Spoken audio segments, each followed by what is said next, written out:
ভারত এবং বাংলাদেশের দ্বিপাক্ষিক সম্পর্ক স্বাভাবিক করার প্রক্রিয়ার ক্ষেত্রে উভয় দেশের যথেষ্ট আন্তরিকতা আমরা দেখছি না। ভবিষ্যতে এটা আরও খারাপের দিকে যাবে বলেই আমি ধারণা করছি। এই মন্তব্য বিজেপির ব্রিগেডিয়ার শামীম কামালের। তিনি বলেন, পশ্চিমবঙ্গে বিজেপি ক্ষমতায় আসার পর মুখ্যমন্ত্রী শুভেন্দু অধিকারী ২-৩ দিনের মধ্যে প্রথম যে কাজটি করেছেন সেটা হলো বাংলাদেশের সঙ্গে পশ্চিমবঙ্গে যেখানে সীমান্তে কাঁটাতারের বেড়া নেই সেখানে কাঁটাতারের বেড়া বসানোর সিদ্ধান্ত নিয়েছে। কিন্তু এই কাজ রাজ্য সরকার করতে পারে না, সেটা সম্পূর্ণ ভারতের কেন্দ্রীয় সরকারের বিষয়।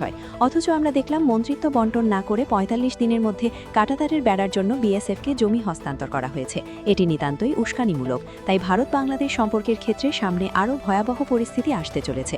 তার মধ্যে একটি হচ্ছে প্রায় ১,১০,০০,০০০ ভারতীয়কে পুসিংয়ের চক্রান্ত চলছে। পশ্চিমবঙ্গে এসআইআর এর মাধ্যমে ৯১ লক্ষ মুসলমানের নাম বাদ দেওয়া হয়েছে।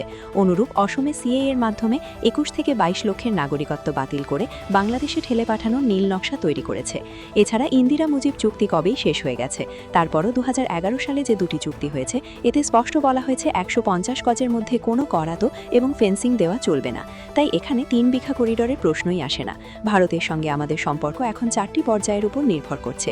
এগুলি হলো হয় আত্মসমর্পণ, সম্প্রীতি, সংঘাত এবং সরাসরি যুদ্ধ। বিজেপির ব্রিগেডিয়ার শামীম কামাল ঠিক কী বোঝাতে চাইছেন তার বিস্তারিত শুনুন এই প্রতিবেদনে। এই দ্বিপাক্ষিক সম্পর্কটা স্বাভাবিককরণের প্রক্রিয়ার ক্ষেত্রে উভয় দেশের যথেষ্ট আন্তরিকতা আমরা দেখতে পাচ্ছি না। এটা ভবিষ্যতে আরও খারাপের দিকে যাবে বলে আমি ধারণা করছি। এর মধ্যে আপনারা দেখেছেন পশ্চিমবঙ্গে নির্বাচনের পরে সেখানে বিজেপি সরকার, রাজ্য সরকার গঠন করার পরে শুভেন্দু অধিকারীর ক্ষমতায় নেয়ার পরে ঠিক ২-৩ দিনের মাথায় প্রথম যে কাজটা নিল যে পশ্চিমবঙ্গের সাথে বাংলাদেশের যেসব জায়গায় সীমান্ত নাই, কাঁটাতারের বেড়া নাই, সেখানে কাঁটাতারের বেড়া দেওয়ার সিদ্ধান্ত নিয়েছে। এবং এটা কিন্তু রাজ্য সরকার পারে না, এটা কেন্দ্রীয় সরকারের বিষয়। কারণ দুই দেশের সম্পর্কের ক্ষেত্রে এটা কেন্দ্রীয় বিষয়। আমরা দেখলাম যে মন্ত্রিত্ব বন্টন না করেই কাঁটাতারের ব্যাপারটি ৪৫ দিনের মধ্যে বিএসএফকে জমি অধিগ্রহণের জন্য অনুমতি দিয়েছে এবং কার্যক্রম শুরু করেছে। এটা নিতান্তই উস্কানিমূলক। সো ভারত বাংলাদেশ সম্পর্কের ক্ষেত্রে সামনে আরও ভয়াবহ পর্যায়গুলি আসতে যাচ্ছে। তার মধ্যে একটা হচ্ছে প্রায় ১,১০,০০,০০০ ভারতীয় পুষিন করার একটা প্রক্রিয়া চলছে।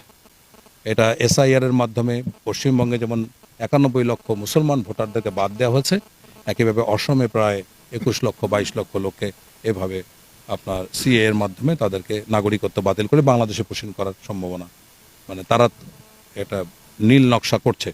এগুলো আন্তর্জাতিক আইনের সম্পূর্ণরূপে সুস্পষ্ট লঙ্ঘন। স্বাধীনতার পরে বাংলাদেশের কোনো সরকার ভারতের সাথে চোখে চোখ রেখে কথা বলেনি। এখন এটাকে নতজানি পররাষ্ট্রনীতি বলবো না কি বলবো সেটা আমি ওইভাবে ব্যাখ্যা করতে চাচ্ছি না। কিন্তু যতদিন আমরা চোখে চোখ রেখে কথা বলতে পারবো না ততদিন কিন্তু আমাদের উপরে যে অন্যায়, অবিচার, এই জুলুম, অত্যাচার হচ্ছে সেটার কোনো সম্ভাবনা আমি দেখি না। ইন্দিরা মুজিব চুক্তির মেয়াদ শেষ হয়ে গেছে। তারপরে যে ১১ সালে ২টা প্রোটোকল হলো সেখানে সুস্পষ্টভাবে বলা আছে যে ১৫০ গজের মধ্যে কোনো ধরনের ঘটনা ঘটাতে পারবে না।